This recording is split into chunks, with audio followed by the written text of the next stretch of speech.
This is Michael Schrage. I am happy to introduce a friend and a colleague, or depending upon his mood, a colleague and a friend, Joe Coughlin, who is the founder and director of the MIT AgeLab, which is a really, really interesting multidisciplinary, interdisciplinary group where he has been, and his colleagues have been focusing on how do economists and industries cope with what is transcendently aging populations throughout the OECD countries. And I think Joe is going to bring a particularly intriguing and provocative perspective on COVID's impact on this segment of the population. And if he doesn't, I will make sure that the provocative questions will be asked at the end of his talk. Joe, we look forward to your remarks. Thank you, Michael. And the answer is always a friend and colleague when we're together, but in this case, we're being virtual. Good day, everyone. It's a delight to be here. I'd much rather be in London where I could have a great lunch afterwards, but we'll do this high-tech substituting for high-touch, if you will. So, folks, what I want to talk about today is some work that my team has been doing. And if you like what I say, give the people you see on the screen credit. If you don't like what I say, it's all my fault. The AgeLab works in housing and transportation and caregiving and the like. But of recent note, we have been doing a study, ongoing waves of surveys and studies on how COVID and the pandemic is not just affecting older adults, but how is it affecting the generations that are out there? So from the older to the middle age to the much younger. And I want to give you kind of a little taste or hint as to what we are seeing out there. The bottom line is the theme is acceleration. So for those of you that were hoping that we were going to give you a picture of the post-COVID world or going back to normal, I have a few words for you. Get over it. We're not going back to what you think was normal. In fact, if anything, what we're seeing across the generations is a convergence of behaviors and technologies that were already in play, but are now even moving faster into the lives of older adults, younger, and indeed others. So let me give you the classic example that we found, that technology has become the new toilet paper. Yes, indeed. One of the things we've been finding in surveys and purchasing patterns and the like is that when COVID hit, everyone ran out to the store to buy toilet paper. And we thought those people were crazy. Well, actually, psychologically, no, they weren't crazy. They were taking control of something they could understand. But something else was happening across the generations. Women in particular, as the caregivers, as the chief consumer officer of the house, were going out and buying technology. In fact, technology became the new toilet paper, not simply in the Netflix and chill mode, but those technologies that kept us safe, kept us connected, thrusting technology from her hands into the homes of her parents and her in-laws that she was caring for. Home services that were once, shall we say, the joy of convenience for many millennials and Gen Zers that many of us might say were too bloody lazy to go to the store or to make their own meal, suddenly became the new normal. And what we saw in the UK and the US was that the baby boomers and silent generation, those folks over age 74, are now using home services that was either put in place by their millennial and Gen X, those folks in their 30s, 40s, and early 50s, children putting it into their homes. But guess what? They're also giving us data suggesting that 1/3 of them that are new to this service are going to keep using this service as well. So we're seeing that an acceleration of things that were, shall we say, on the horizon or only with a select group of lifestyle leaders has become the new normal for many others across the country and on the continent. Work from anywhere. Yes, I know many of us are getting tired or getting Zoom fatigue, if you will, but it has done something that many of us have had, shall we say, the flexibility of doing. That is being able to work from home part-time all the time. You know, the notion of flexible work actually came out in the 1970s in the United States. The US government was giving flex time to reduce commute time and congestion on the road. But it's also done something else. It has played to what millennials were reporting over and over again, which is they wanted a life, not simply work. So they wanted life choices that gave them the ability to make that balance, not having to fight the commute to Canary Wharf or to the Embarcadero in San Francisco.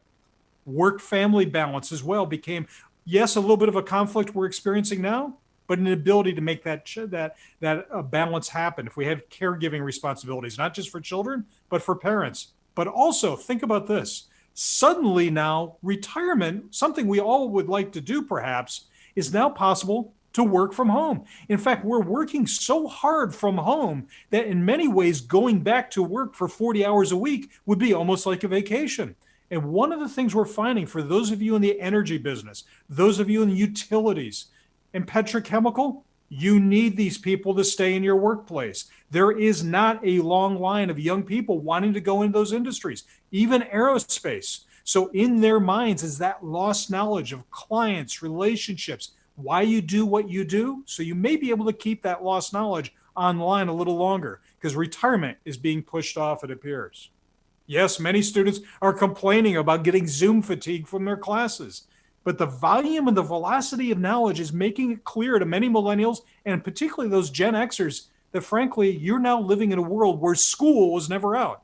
The velocity of knowledge, the change of technology is making the mandate to continue learning a necessity across the lifespan. And COVID now is saying, gee, for those who may have never tried it, now they're finding it's possible.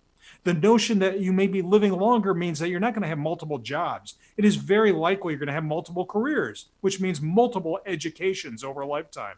And it's enabling retirement transitions. Barclays Bank in the United Kingdom used to have Generation E, Generation Entrepreneur, people over 50 starting new businesses.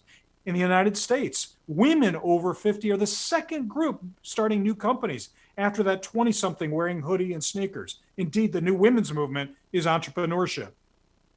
Home health and telemedicine. When I served on BT's advisory board years ago, one of the things that was quite clear is that telemedicine was a necessity. Norway had made it very possible to reach the outer reaches of the country with telemedicine long before any other country got in. But here's the thing. Telemedicine as a concept has been around, are you ready for this? Since 1895. But it took the pandemic to push telemedicine into the home to be the new normal, not just for checkups, but for caregiving, and frankly, so we don't have to read dated People magazines waiting for 3 hours at a clip. But there's something else that's been going on as well. The whole pandemic has been tangling in our head. It has been crushing issues all together. So while the pandemic is front and center in our minds, one of the things that's becoming quite clear is that across the generations, there are so many issues now that are reaching our attention and tangling up in our head that leaders in business today are going to be forced, if you will, to try to address many of these. Think about this. The virus is now being linked, rightly, wrongly, whatever you think, to climate change. And climate change is being linked to racism or anti-racism and the like. We're even seeing how racism, police violence, climate, and maybe in some cases even COVID are all becoming one. So your employees, your customers out there are now having things in their heads of how they're all linked, making ESG investing and the like, not just something that was once a nicety, but perhaps now a necessity to show where you stand on a variety of these issues across the generations. The problem with all these issues confronting us at a time when we're all stressed is that they've added complexity to our lives and your leadership. They've made all types of discussions about intersecting risks. You can't touch one problem or solve one problem without touching another. And no matter what is done, there's going to be an incomplete solution because they're all tangled. Another trend we're seeing across the generations due to the pandemic is nested. What do I mean by nested? Well, bottom line is, think about it. We all went home and hunkered down. In the UK, they were running out of flour because everyone had gotten into the baking business. Video games went high on sale. Alcohol, shall we say, for all the obvious reasons, became more of a thing. Buying gym equipment for the house. We all turned inward. The pandemic didn't cause this. It actually accelerated some things. So for instance, when it came to vegetables and gardening and the like, by the way, every time there's a panic from recession to terrorist attack, sales in gardening, particularly with baby boomers, goes up. So the victory garden of World War II stays with us every time we see a stress line. Pool placement and construction went out of control, not just in New England where it gets cold very early, but in Canada as well. So we saw investments going back into the home in time, if you will, for the COVID, but was accelerated by a COVID pandemic. Home improvement started a number of years ago to be a much bigger thing. We were, shall we say, hunkering down before the pandemic. After the pandemic, we're looking at nearly double the sales going into making the home even more comfortable, a place to be. And in the United Kingdom, we're seeing where property sales outward, outside the city, outside of London and Newcastle, as well as New York, San Francisco, and Boston, have gone through the roof. We are looking for more space. So the very definition of the pandemic, if you will, has really made density almost a new evil in many ways, and yet it's the way we make cities efficient.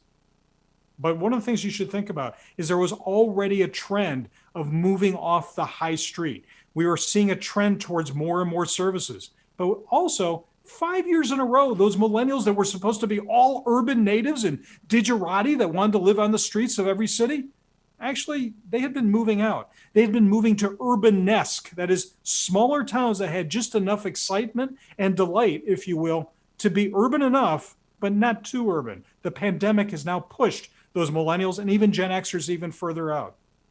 So what we're seeing, this nested phenomena, is people that are suffering from a crisis fatigue, turning inward. We're seeing a hyper-localism and perhaps a turn away from globalization even more, and a demand, if you will, for more space, both inside and out. And then lastly, what is this doing to our younger generation?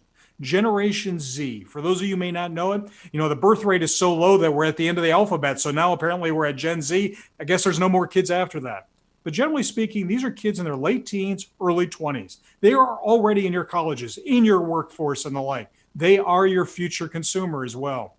The thing we know from sociology, psychology, and the like is that your formative years between roughly 17 and 22 form your view of the world. So here's the question. What are they seeing? Are they not Gen Z anymore? Maybe they're Gen S, that is generation stressed. They're seeing every ritual from religion to school to proms and everything else put on hold or put on Zoom. Think about it. Even religious ceremonies went on for thousands of years through the plague, but were suddenly canceled or put online now. We're seeing an erosion of social contact. Does that mean also an erosion of social capital?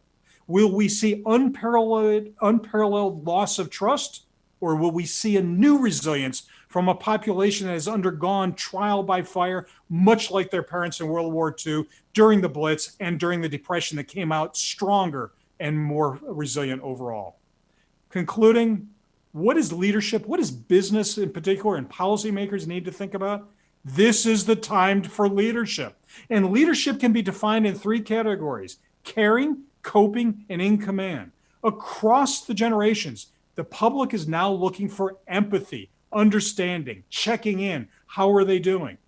They're looking for organizations and leaders that know how to cope, showing that they can give education and clarity to a world right now that is showing meaningless, powerlessness, and normlessness. And lastly, command. Give me direction, a firm direction, a moral direction. On that note, Michael, if we got time for questions, that'd be great. But I urge everyone to take a look at my book, The Longevity Economy, and follow me on Forbes and Twitter. Mike, all yours. Very, very good. Well, it's not all mine, it's all ours. This was a very interesting and comprehensive, indeed sweeping toward the horizon on this. So I'm going to ask to drill down a bit.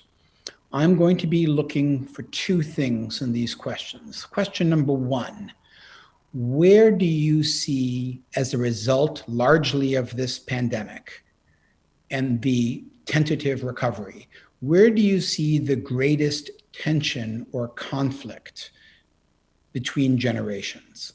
My testable hypothesis would be, since this disease disproportionately affects older people, that economic recovery or delivery, et cetera, that things will be skewed to reflect that kind of legitimate concern by older people. And so, speaking purely about America, there's the Florida phenomenon: younger people go out, they party, et cetera. So I would just like to ask, and if this is data-driven, great. If it's anecdote-driven, also fine. But I would just like to get a sense how you would advise leaders to deal with intergenerational conflicts created and or exacerbated by these circumstances? And we'll come to the second question and after your answer here. Sure. I would say that there's, shall we say, a micro conflict and a macro conflict. Let's talk about the micro first. And this is aimed directly at employers. One of the things that we are seeing is that, yes, while the older population is more physically vulnerable, they are less worried. Frankly, as we age, we begin to cope better. So even though they are physically, shall we say, existentially at risk, it is their middle-aged adult children that are the most stressed. As employed caregivers, we have data there suggesting that they are the most concerned about their parents and what they're doing. And by the way, many of their parents not paying attention to some of the warnings that should be out there. And so the micro conflict is within the family, within the house. On the macro side, we're seeing Generation Z and the younger millennials quite upset, indeed angry, if you will, at the baby boomers and even older than the baby boomers, that they had not left institutions that were strong enough and resilient enough to address crises, be they economic, be they pandemic, and the like. So that crisis or that conflict is about that we don't have a system that makes sense to everyone to be able to address these challenges. That answer raises a host of political questions that I think are best kept for the panel. On a more, I wouldn't say micro note, but on a level that connects to what we heard from Professor Haskell, to what extent have you seen, has AgeLab seen distinctions between the utilization of digital resources to cope better? I have witnessed myself younger people coaching and indeed reverse mentoring older people on how to download a Starbucks app or a Deliveroo app. Have there been any insights in terms of intergenerational collaboration or conflict based on digital fluency, digital savvy, because this really has been an acceleration to digital touch points over the last 9 years? It's been exciting because, as you know, Michael, we have an 85 plus lifestyle leaders that has gone virtual. That is people between 85 and 101 that we work with to understand the oldest old. Wow. What's amazing is they're all on Zoom now. And there has been intergenerational learning and cross mentoring, but not simply for like talking to grandma or grandpa, that kind of thing, or sharing pictures or recipes. But actually, I was interviewing a financial advisor in London just the other day, and she was saying, there have been a few hiccups, but now she's got her clients that are well into their 70s that are not only stepping up to the technology, but they're now expecting more contact, that this is the new normal. I would say that if there's a positive to the pandemic should be seen as propellant in terms of getting technology into the lives of the oldest old, probably by 5 to 10 years faster than if things had just remained the same. Yes, that's a sort of a morbid thought. In other words, they never would have experienced had it not been for Exactly. Yes. So let me end. My last question for you is a personal, professional question. You know, you've been doing this for a non-trivial length of time. This is a genuine disruption by any measure. How has this event, these set of events, changed your own perception about what aging means, and B, what generational conflict under stress means? I think one of the things that really has hammered home is what we knew academically from psychology, and as my mother would have said years ago, common sense. If you make it to older age, chances are you've made it because of resilience and coping strategy. And one of the things that we have found is that older adults are doing darn well during the pandemic. Yes, they are scared. But the fact of the matter is they have seen so many things before. Yes, not as bad as the pandemic, but many of them saw the Depression, World War II. If you think about it, they've seen a lot of crises over the years. So as a result, they hunker down and they cope. Younger people coping, but with panic. Even in my teaching experience last spring, when my students had to go online, we had them do an experiment where they kept a daily log of how their life was, how their well-being was. The class was supposed to be out and about studying aging and the design of the city. Within 3 weeks, I had 24-year-olds telling me aches and pains. They were staying on the couch on one side. They only used a certain pair of shoes and clothing. They had hunkered down into being socially isolated and lonely the way we would stereotype older adults. So what it's told me is that we need to think about our resilience across the lifespan, to not just live longer, but to live better. I think that's fascinating, and not to make light of it, I guess those students weren't the ones going out buying seeds or planting gardens in that No, park. they were stuck in small They apartments. were stuck in small apartments. So, okay. Well, we're going to come back and discuss this in an interactive mode in a few moments. But right now, we're going to do a transition so that we can do some technical switching. Joe, please hang around. Thank you so much for your remarks, and we look forward to having you in the panel. Cheers. Sounds good. Thanks.